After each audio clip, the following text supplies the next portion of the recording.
In a place where quiet country roads mark a simpler time, something terrible happened 25 years ago. I want the person caught so it doesn't happen to anybody else. Jennifer Odom, a 12-year-old Pasco County schoolgirl, was murdered. She was a young girl who was abducted from a bus stop and found 6 days later. A massive manhunt took place, but investigators were left with more questions than answers. It seems Jennifer's killer had simply faded away. Anybody who lived here at the time, back in 1993, if you whisper her name out in the store, if you mention it, people's heads turn. But there were clues, like fingerprints on Jennifer's clarinet case and backpack found 2 years later, and reports of a mysterious blue pickup truck. All the kids on the school bus, that's what was observed by them, was a blue pickup truck. Hernando County Detective George Lloydgren now heads the cold case unit investigating Jennifer Odom's murder. He's armed with the latest DNA technology and a disturbing theory. I believe there's probably at least one person, if not more, that would know who is responsible for this. Lloydgren believes that person could be a family member or ex-spouse, either protecting the killer or too afraid to come forward. I think the reason people don't want to get involved, they might not want to have to sit there and testify against that individual on what they had told them. But even the coldest of cases can be solved, like California's Golden State Killer, apprehended after decades on the run. I think DNA is going to be a big part of Jennifer's case, as it is with any of the old cases, because items were collected. It's just now the technology's advanced. And that gives Lloydgren a new resolve, and Jennifer's family new hope her killer will be caught.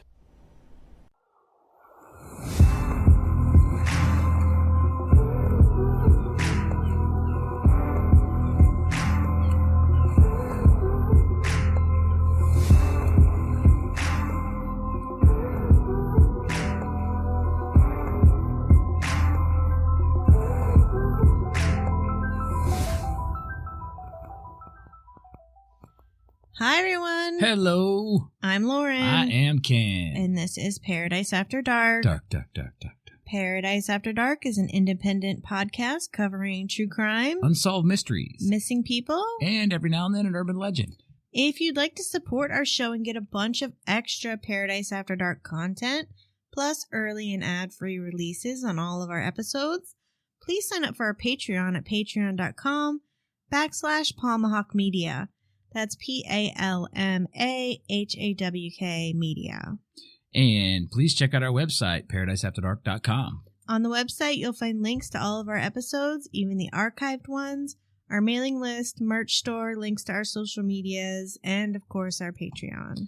Yes, there we also have a virtual tip jar, and if you want to do like Tom did from Bonita Springs and leave us a tip, we'll give you a shout out on the show. Thank you, Tom.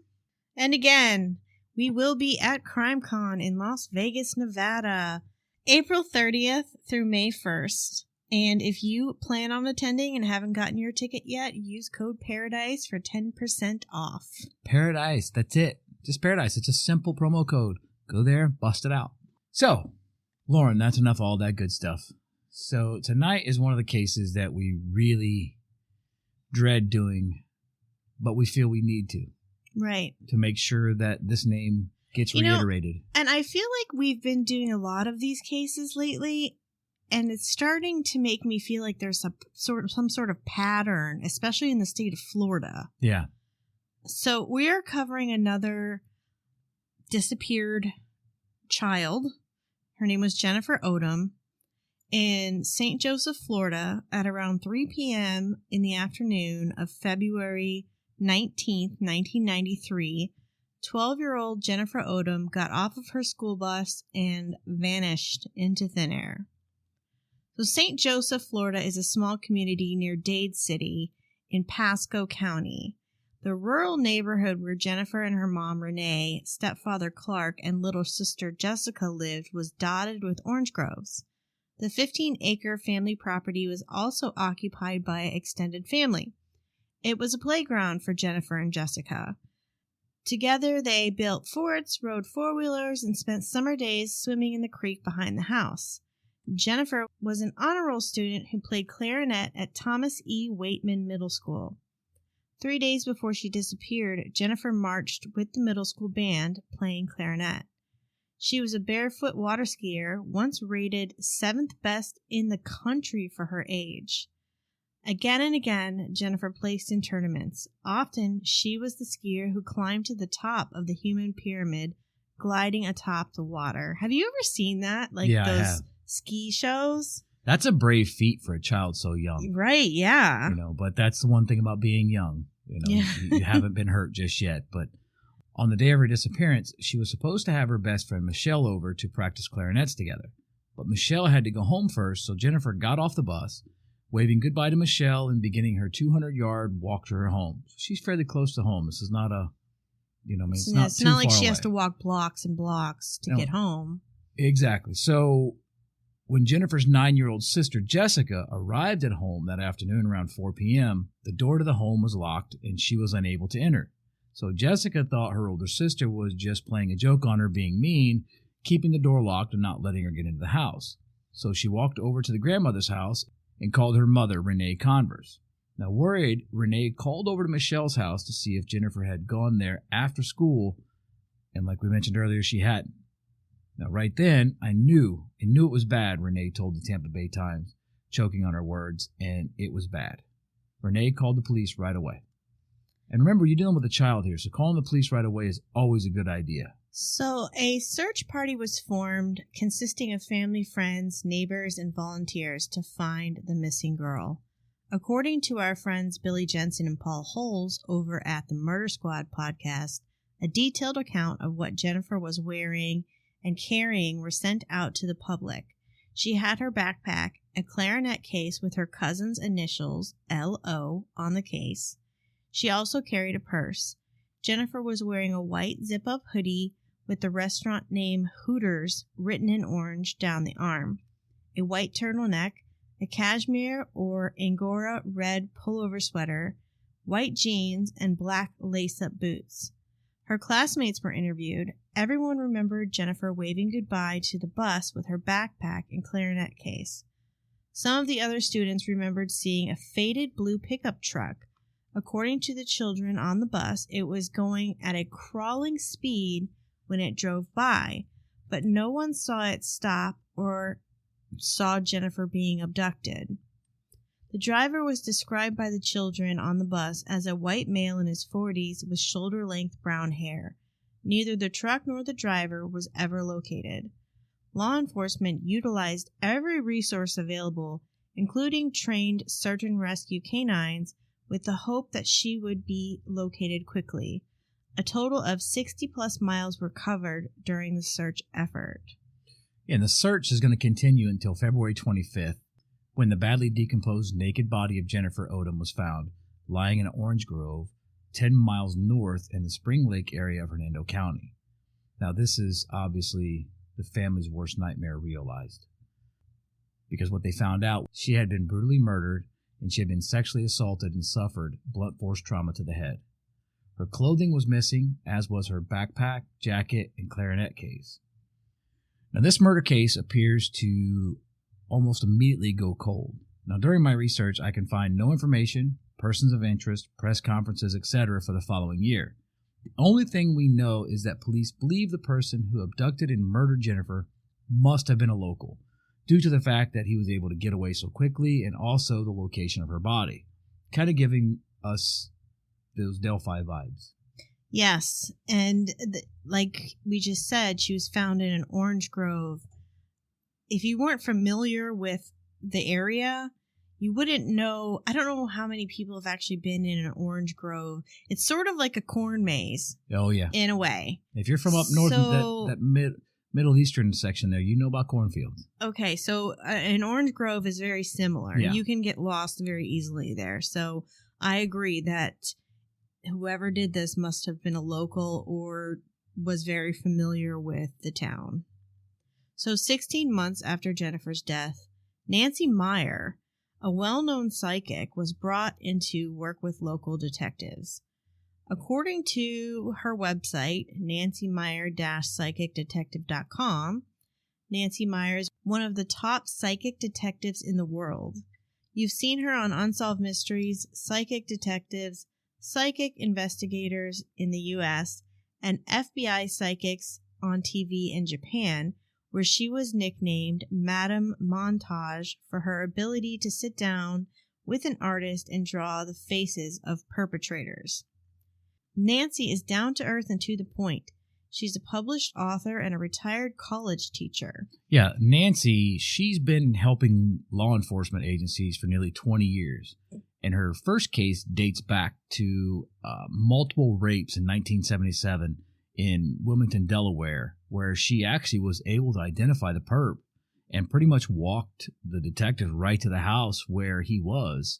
And he was an inmate in a prison who'd been getting released on work weekends, but he had gone into this home and tried to rent the place while he was on this work release. They didn't realize it, and detectives looked him up, and they nailed him, so she literally took him to the house. So she's got some credibility, which is why law enforcement pass her name on in situations like this. Yeah, it's hard. I know a lot of people are very skeptical bringing in psychics. Mostly detectives. Detectives are always skeptical of psychics as well. And I'm not even sure how I feel about it. I'm just putting out there what I found in my research. Mm-hmm. So according to the website Unsolved.com, which is the website for the beloved show Unsolved Mysteries, Robert Stack. The crime scene photographs in the case were classified, so Nancy was not allowed to see them. With the photographs turned face down on the table, Nancy was able to visualize not one, but two killers in detail. I want to say almost wiry looking in the arms. His arms are not like powerful in the sense of muscle building, but powerful in the sense of someone who works and lifts or has lifted heavy things. So someone is not like a muscle-bound person, but someone who is muscular or fit to the fact that they work. Yeah. Well, the next day, Nancy visits the scene of the abduction. Now, this is Jennifer's school bus stop. Nancy pointed out where the killers had stopped and told how they asked young Jennifer for directions. And the detectives listened, but did not comment. They didn't want to lead her on, let her do her job. And Nancy Meyer is quoted as saying, quote, "It's like being in a movie in my head, and I stand beside the victim and I try to describe everything that I'm seeing as it unfolds. And a lot of times that's really helpful to the police officers because sometimes they have odd pieces of evidence at the scene that they don't understand the significance of. And when I describe this sequence of events, it sometimes makes sense out of odd little pieces that they couldn't make sense out of." End quote. Now, the spot where Jennifer's body was found is marked by flowers and a cross. Now, Nancy asked if they had found small metal jewelry belonging to the girl in the area nearby. Now, this is once they visited where her body was found. Now, mind you, this is a good distance away from the abduction site. Right. Now, according to homicide detective Carlos Douglas of the Hernando County Sheriff's Office, they had found some other stuff.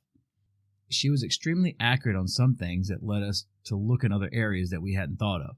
So we obtained a lot of information from what she had to offer. Now, Nancy also talked about seeing a carrying case with letters on it, which we know could very well have been Jennifer's clarinet case with her cousin's initials on it that said L.O. Now, Meyer believes Jennifer was murdered by two men, one of which she described as being 6'1" with a medium build and wiry-looking arms, stating that he wasn't necessarily strong, but again, like we mentioned earlier, he was used to working and lifting heavy things. And she believes both men were actually mechanics, and one has a smoker's cough. That's pretty detailed information. Well, I mean, if the movie's playing in your head, you're paying attention. So I can only imagine that when she is bringing up these visions of something, that she's basically recording this movie in her head. So if in fact that works. Now, again, I'm not a 100% believer, but I think it's a great tool to use for some directions in cases where you don't have information to go on. And Yeah. I think, like she said, if I can give them information based on what I said, and if for some reason it works, and keep in mind, too, if she may very well be picking up a sense of some other crime that happened there. Who knows? So everybody's skeptical. Everybody's not. It's just choose your own adventure.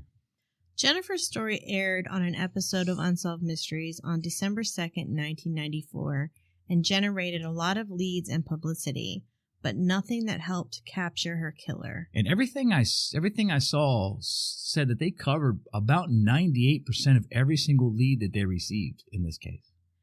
In January of 1995, A couple looking for scrap metal in Hernando County found a book bag and a clarinet case in a rural area. Both matched the description of the items that Jennifer had been carrying at the time of her disappearance. Then the couple opened the bag and saw a textbook with Jennifer's name inside.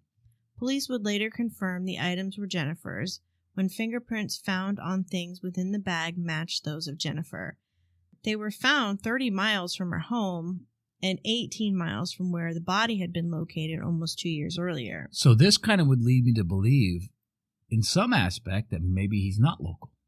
I don't know. That's something you have to think about. The area where these items were found was very rural and remote, not the type of place that someone would just stumble upon. This further solidified the theory that the perpetrator was local or very familiar with the area. See, now I'm not going to agree with you on that. I'm going to agree that they were getting out of town. Well, how would they know this very remote area to stash something to where it was hidden for 2 years and nobody found it? Well, it would seem to me that if someone that didn't know the area would basically be driving down the road and then be like, okay, I'm going to take these as far off the road as I can get and then stumble upon this area. It would seem to me that, remember where it was found was in an orchard, I believe, wasn't it? I mean, I can't imagine that people that would be looking for scrap metal would go off into this area and find these materials. It seems like it's... I don't think they would be looking for scrap metal in an orchard. Well, that's what they said, that they were looking for scrap metal and that they walked upon this area. So, the orchard, maybe the orchard was where... That's where her body was found. That's where she was found. I apologize. So, okay, I take that back, but I still have to say that it seems to me that somebody would literally just park and then just walk off into the woods as far as they can, or maybe there was a trail. Because these people found it, it would seem to me that maybe it wasn't somebody local, because now we're talking 30 miles. That's a good distance from the abduction point. Right. So to me, I'm gonna kind of disagree with the somebody local. It might have been someone that is familiar with the area, but I'm going to disagree with you on the local part. Well, as of today, Jennifer's clothing has still never been located. No, that's right. They only found the material, her backpack. They found her backpack and her clarinet case. They have never found her clothing. Or her purse. Or her purse. Okay. So let's take a quick break.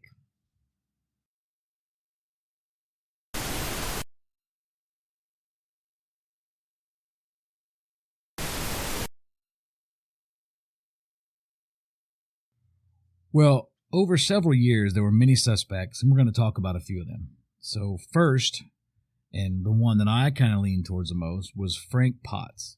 Now, Potts was a migrant worker and a suspected serial killer.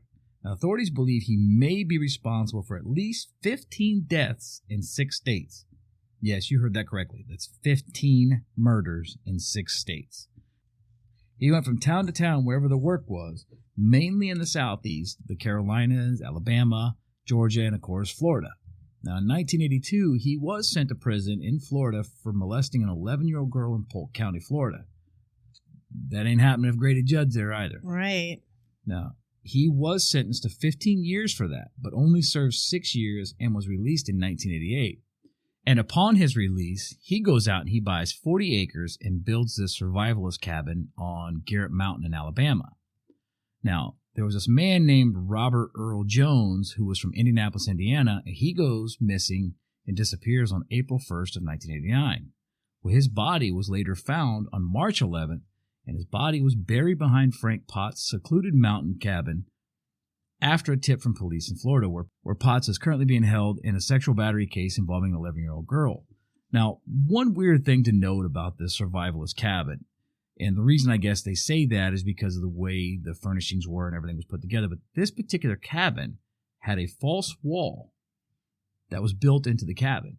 So it was kind of like that secretive where you could kind of hide in, which always makes me nervous in cases like this. And you've seen the scary movies where there's a false wall, especially when you have a guy who is been involved in these criminal cases against children.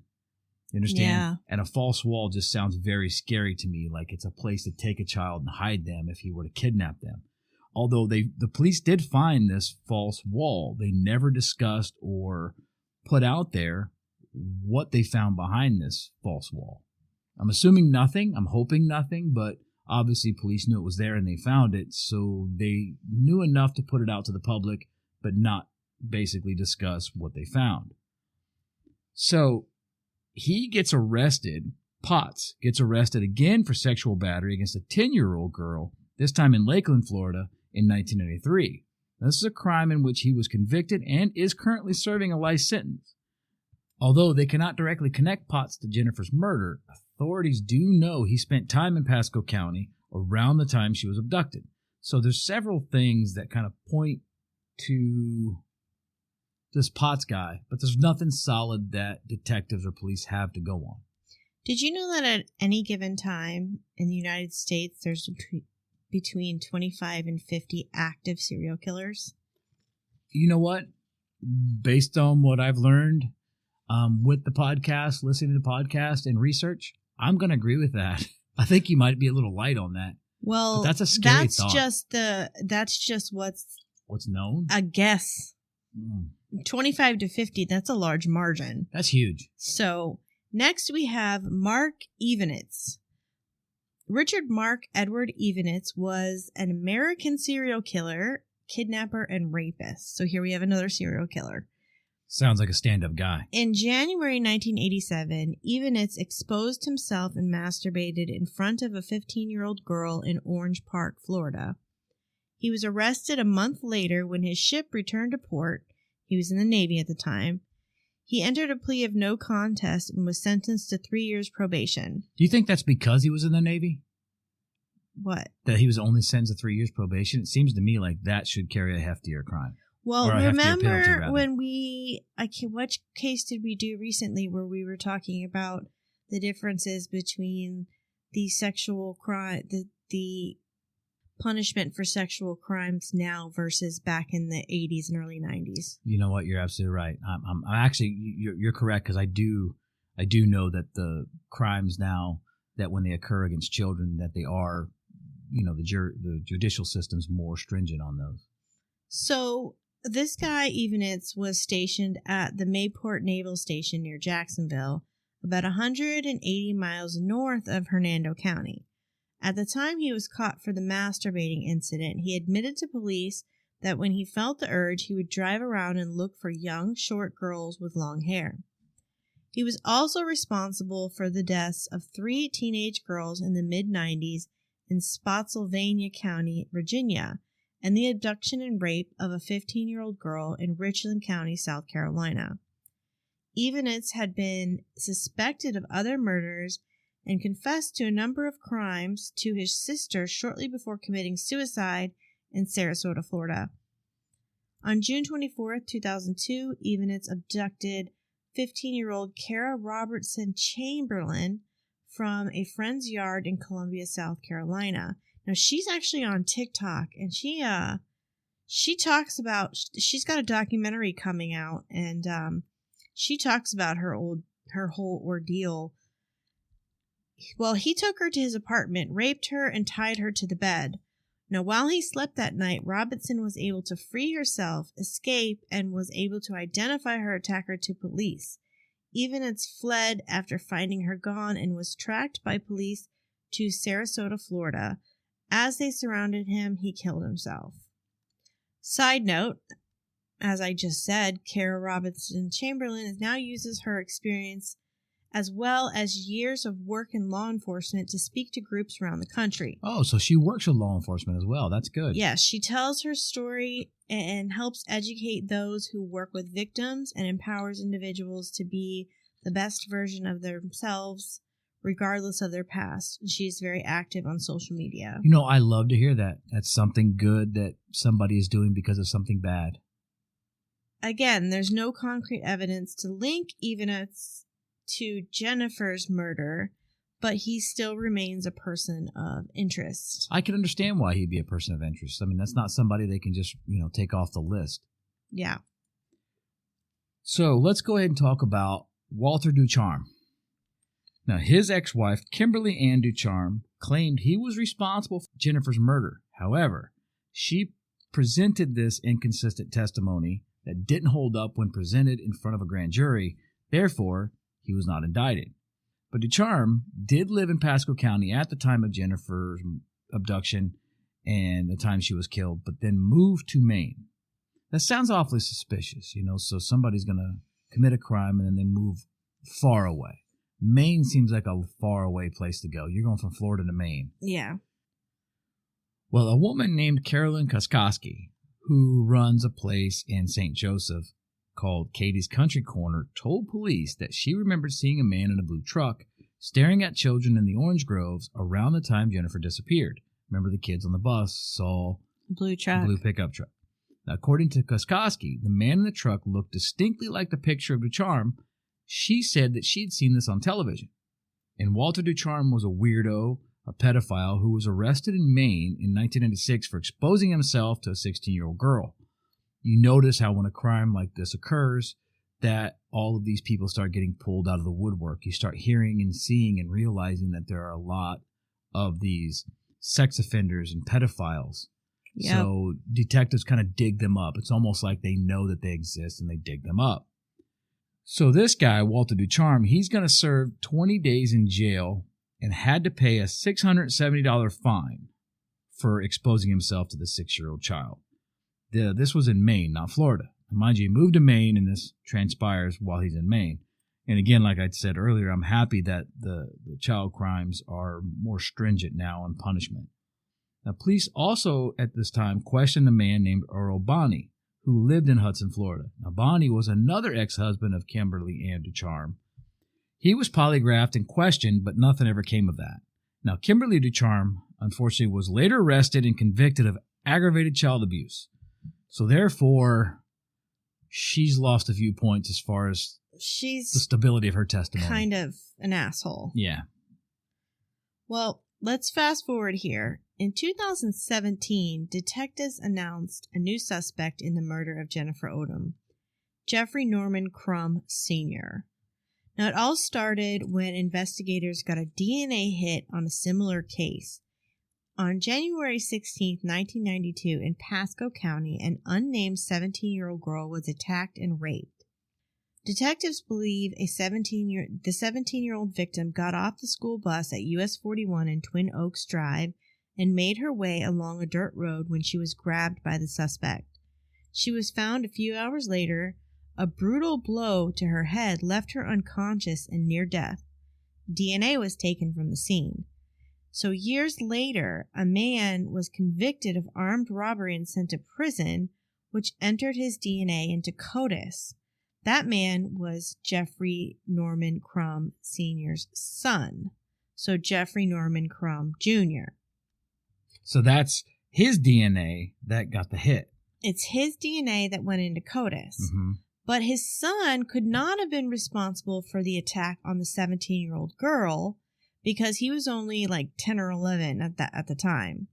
So detectives took voluntary DNA samples from other relatives in the family, and it led them to Crum Sr., who had been previously convicted of sexual assault and kidnapping in 1987.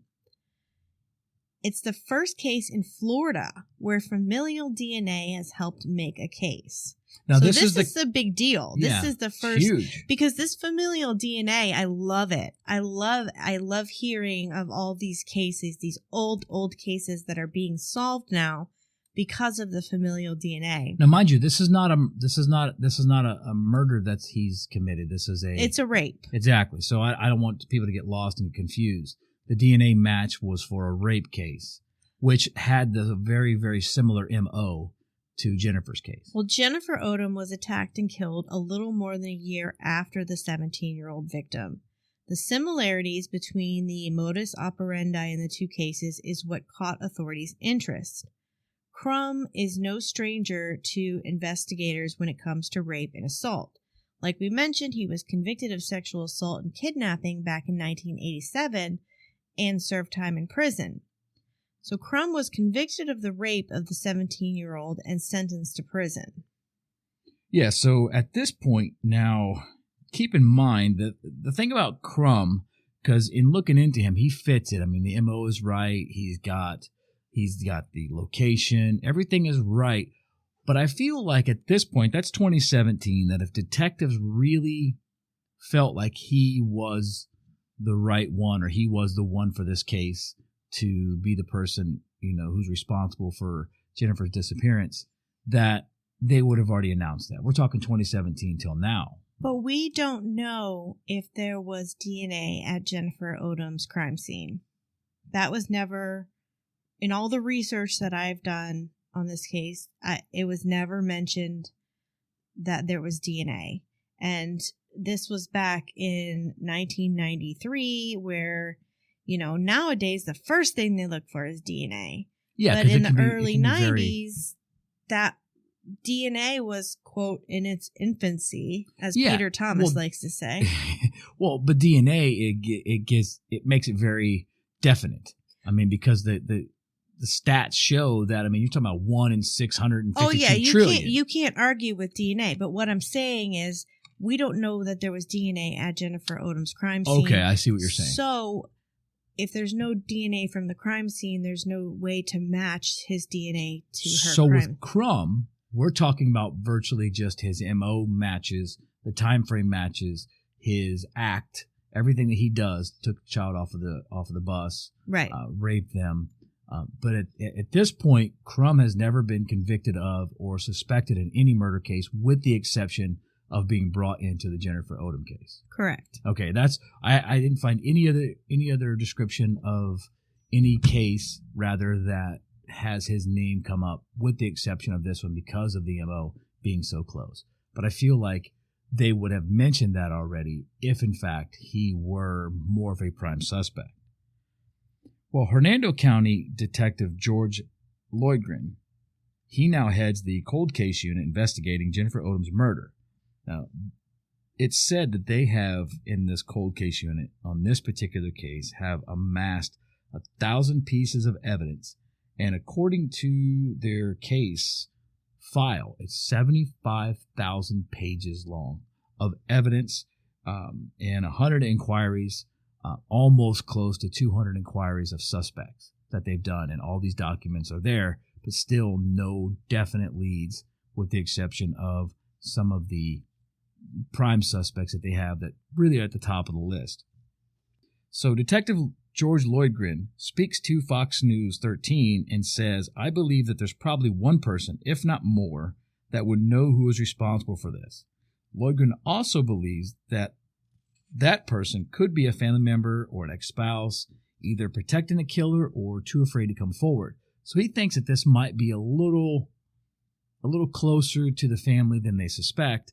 The one thing that I don't necessarily understand in this case is why they haven't released any information. Again, that's why it kind of gives me the Delphi vibe, because they're not releasing anything, and this case is fairly old, so they're not releasing any new information. What little bit of information that we were able to find, we've provided you guys today.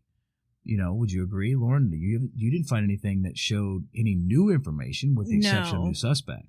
No. Yeah, so they're not releasing a whole lot. So they're keeping a lot of stuff close to the vest, if you will. Well, they did release the cause of death. They did release where she was found. Like, if you're comparing it to Delphi, they've never even released the cause of death for Abby and Libby in Delphi. You're very right on that. But like I said, to me, it gives me that vibe. I can get on board with that as well.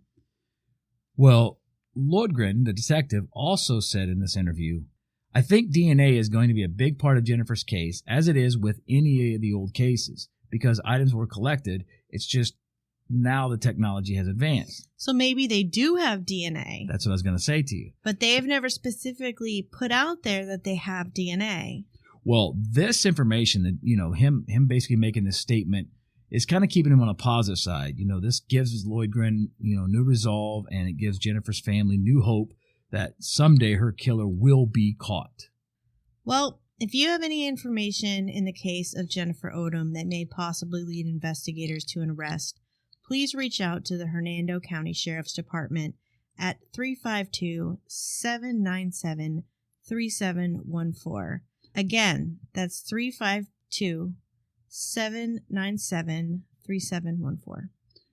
Okay, so if you don't want to listen to Ken's opinion, I recommend you turn it off right now. But I just want to discuss one last thing on this case, if I can. Because, again, this is a case that involves a child.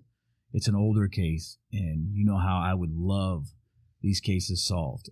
And I see that there's a lot of these new programs out. David Middleman, who's supposed to be at CrimeCon, who I can't wait to talk to, his company, Othram, has been doing these DNA things and making things happen with all these old unsolved cases. So I'm hoping at some point... Didn't they just solve one within the last couple They have weeks? solved a ton of cases. But they just solved a big one.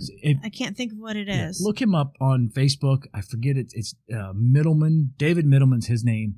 He's going to be at CrimeCon, so you could probably find him on the website there. But take a look, because he's doing some magnificent things with DNA, and it's really bringing to light, some of the aspects of DNA and how it can be done. So take a look at that. But what I want to bring up here, Lauren, is let's go back to Nancy and the psychic coming into the case and talking about the case. I've tried to put together and look at the different suspects that they've had throughout the years and trying to find one that fits Nancy's description. To me, I think Potts fits that description probably the best. And again, I'm taking the evidence that's there, the persons, and I'm also adding Nancy in there, the psychic, because I want to see if there's some validity maybe using a psychic, because I do believe that people have that psychic power to some extent. And you guys have heard me say this before. All of the information and energy around you is basically like frequencies coming from a radio or coming from a radio station. If you have a radio, you can pick up a song. If we turn it on right now, you can hear that song instantly because the radio waves are here. So if you have a way of picking up those frequencies, I believe that to some extent you can get feelings from energy. I don't think it's like a visual aspect. I don't know. But, and I'm not saying I 100% believe in everybody, but I think some people have basically a sixth sense, if you will.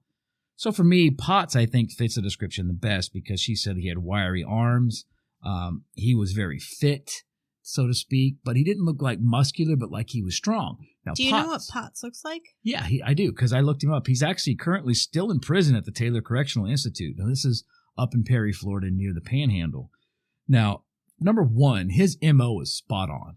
The guy had no feelings for anyone. He's obviously some sort of serial killer. 15 deaths in 6 states that they're listing. So I would really be curious as to what other cases he might be involved in some of those other 6 states. But I'm almost positive that everything I read, the MO is similar. It's a very young person. Some were male, obviously, as you know, the gentleman that was found buried in the cabin area. Also, keep in mind, he was a migrant worker, which would make him kind of a fit guy, not heavy set. He's kind of wiry arms. He would probably know the orange groves. Exactly. So he would know how to navigate basically the land, orange groves. He would know how to navigate basically himself in an area. He would probably drive a pickup truck because he's a worker. Workers usually drive trucks. And remember, he's used to manual labor, so he's going to be a strong guy. He's going to be fit. And if you look at the pictures, he has kind of wiry arms. So I just want to say that I think that everything that Nancy is kind of pointing to points towards Potts. Whether he's the guy or not, obviously we'll never know. He's still alive. I would love someone to get a chance to sit with him and talk with him and see if, because there's always that chance that somebody may break the case open. Why don't you write him a letter? You know what? I will. You want me to? Yeah. Okay, I'm going to do that. I'm going to try to write this guy a letter. I will do that. Stay tuned for that. Obviously, our patrons will hear that first. But, Lauren, do you have anything else you want to add? I mean, I just want to get that in there because I feel like I wanted to take some information that Nancy provided along with all the information that we've gathered as far as the main suspects in this case, which we've listed. And I think Frank Potts is that guy. I don't think I have anything to add. I don't feel like I have a particular suspect that I suspect more than any other. I respect what you're saying about Potts, but I'm not completely sold on him or any of the other guys. So I'm hoping there's DNA, and I'm hoping that it'll be solved soon. Yeah, That's always our hope and prayer when we do these cases that are unsolved, especially children, but anybody really. I mean, nobody deserves to not have justice. Absolutely. So that's it for me. All right. Well, that's going to be it for tonight, everyone. Again, if you'd like to support the show, please subscribe to our Patreon at patreon.com/Palmahawk Media. That's PALMAHAWK Media. And again, be sure to check out our website for other links to our social media, our Patreon, our merch store, and much, much more, including the new shirt that we've added. Ken's going to be sporting one at CrimeCon. Yeah, and if you were a part of our mailing list on our website, you should have gotten an email this recently with a promo code for, I think it was 10% off anything, 10% off our merch store. on the merch store. Yeah, so if you haven't signed up for our mailing list, go to our website and get involved. And please make sure to subscribe to the show on whatever platform you're listening on and rate and review us. This really helps us branch out and reach a wider audience. And as always, thank you everyone so very much for listening. To Paradise After Dark. Dark, dark, dark, dark.